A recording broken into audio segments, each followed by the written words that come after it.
Hey there everyone, Video Game Cabinet here, and tonight we are back with a review of Castlevania Portrait of Ruin. Castlevania Portrait of Ruin released in 2006 for the Nintendo DS and is the fifth portable entry in the classic series to follow in the footsteps of the masterpiece that was 1997's Symphony of the Night. Portrait of Ruin goes to great lengths to freshen up the formula by incorporating a dual character system and by venturing outside the castle setting to exotic locales. I just reached the end credits of Portrait of Ruin, and I felt this was another excellent title that continues the same quality we know and love from the finest of the portable Castlevanias. In Portrait of Ruin, you play with two characters on screen at once, Jonathan Morris and Charlotte Allen. Jonathan uses basic weapons and sub-weapons similar to previous characters in the older Castlevania games, while Charlotte uses magic spells with different books she fights with.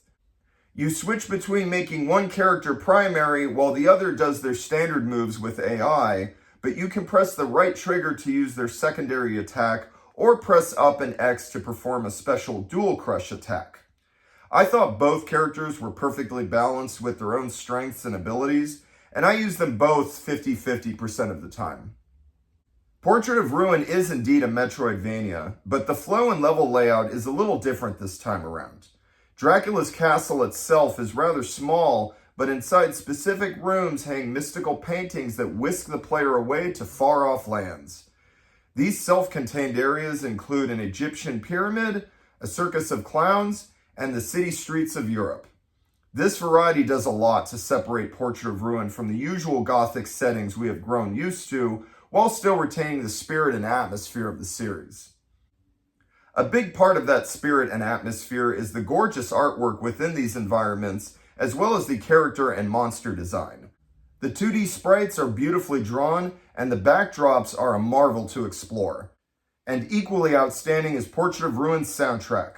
Iron Blue Intention was originally in Bloodlines, but the remix here is vastly superior in my opinion, and one of my all-time favorite tracks. The Gears Go Awry and Bad Situation are two other bangers amongst many more. Most of the enemies make their return from previous Castlevania games, but they are just as fun as ever to slaughter as you level up your characters. The boss fights are awesome and challenging, culminating with an epic clash with both Vlad and Death at the same time in the finale. There is also a series of side quests that provide even more hours of content and motivation to keep exploring. I completed 28 of the 37 Winds quests, which included me unlocking and conquering the Nest of Evil section. I loved Portrait of Ruin just as much as I remember loving Dawn of Sorrow when I played that 2 years ago. The dual character fighting and teleportation to different regions gave Portrait of Ruin its own unique flavor from the other games in the Castlevania series, and I was fully engrossed throughout the whole campaign. I rate Portrait of Ruin a 9 out of 10, and that is my review.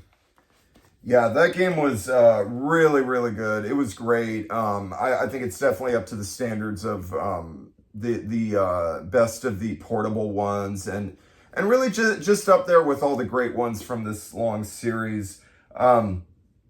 Yeah, the music was really good. I loved how there were two characters on the screen at one time. It was super polished, really, really played well, great level design, all that. Yeah, as a quick little bonus, I'll just run over the other games that I've now finished from the series. I haven't played all of them, but I've played a lot of the essential ones. Starting with Castlevania 1, I have beaten this legit on the authentic cart. I rated this one a 9.5, classic game.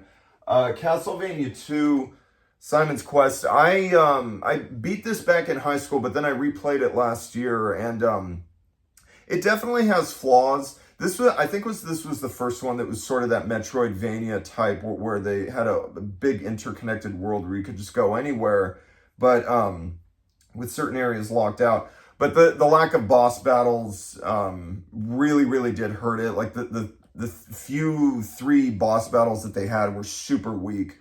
But overall, no, the soundtrack was still just god tier with this one, as it is with most of the games in the series. So this one I still give a strong 8 out of 10. So 9.5 for the first one, 8 for the second one. Castlevania 3, Dracula's Curse. I believe I played and beat this one back in high school on emulation.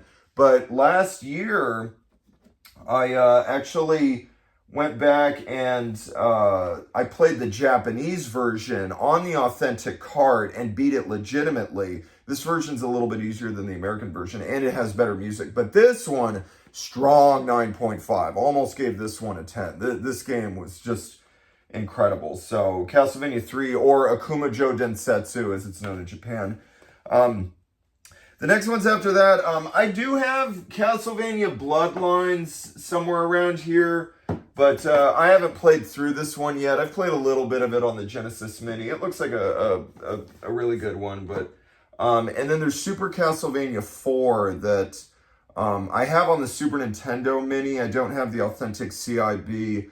I'll have to play through that one. It doesn't look that great to me, but I don't want to comment on it too much. I know other people love that game. I'm going to have to sit down and play all the way through it myself. But from what I've seen, it seems like a step backwards from what they did with Part 3. And just a lot more simple, and the music doesn't sound as good from what I've heard. I don't want to judge until I actually sit down and play Castlevania 4. Yeah, the next one after that I have beaten is Dracula X Rondo of Blood for the Turbo Duo. I borrowed my friend's copy of this like 20 years ago plus, and I beat it with the girl, I forget what her name is, Maria or something. But and then I played it again on the Turbo Mini, and then I have the authentic CIB here, my own copy. This game is another strong 9.5, like close to a 10. Really, really great game. Amazing, amazing music, everything. And then Castlevania Symphony of the Night, I've beaten this at least a few times since high school. This is the best in the series. This is a 10 out of 10. You know, no questions asked. And then after that, what else have I played and beaten? Circle of the Moon. I thought this was great. I played and beat this back when it came out, when I was in freshman year of college, I think, when it launched on the Game Boy Advance.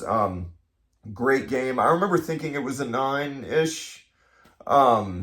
Really, really great. You know, it's definitely a lot shorter and smaller than Symphony of the Night, but it was a great game with really challenging boss fights. I think I played it again about 5 years ago. So yeah, when I played it and beat it, that was like year 2001 or so. And then I think like 5 years ago, 2020 or so, I played it again, but I got to the final boss and stopped. So I'll eventually I want to go back and beat it again. But it has been beaten like almost 25 years ago. So that one I officially definitely love. Probably worth a 9. Harmony of Dissonance. This one I also played and beat back when it came out over 20 years ago. I don't remember liking this one as much as Circle of the Moon because the soundtrack was definitely not as good, but it's still a solid Castlevania game. If you made me put a rating on it from what I remember, maybe like 7.5. It's good. It's a solid game, but it's not as good as some of the others in the series. It's definitely the weakest of the portables that I've played so far, from what I remember. I could always go back and play it again. But what else? And Aria of Sorrow, I remember this one being a 9. I remember this one being great. I know a lot of people super love this game, as do I. It's a wonderful game with wonderful music and gameplay and everything. And then after that, oh yeah, so Aria of Sorrow, I beat that back when it came out, and then I played through it again about 4 or 5 years ago. Definitely still a 9 out of 10. But, goddamn, so many games here. The others, what else did I play? Yeah, 2 years ago, I played Castlevania Dawn of Sorrow, which is the sequel to Aria of Sorrow on the DS. I thought this one was great. This one might be barely my favorite of the portables. But yeah, I gave this one a 9. I thought it was a very worthy sequel to the legendary Aria of Sorrow. And what else? And then now I have just beaten Portrait of Ruin. I gave this one a 9 out of 10 as well. I think it's around equal with the other 9s that I gave, which were probably Circle of the Moon, but definitely Aria of Sorrow and Dawn of Sorrow. Those are 9s. And then I would give Portrait of Ruin a 9 as well. It's pretty much in there with their league.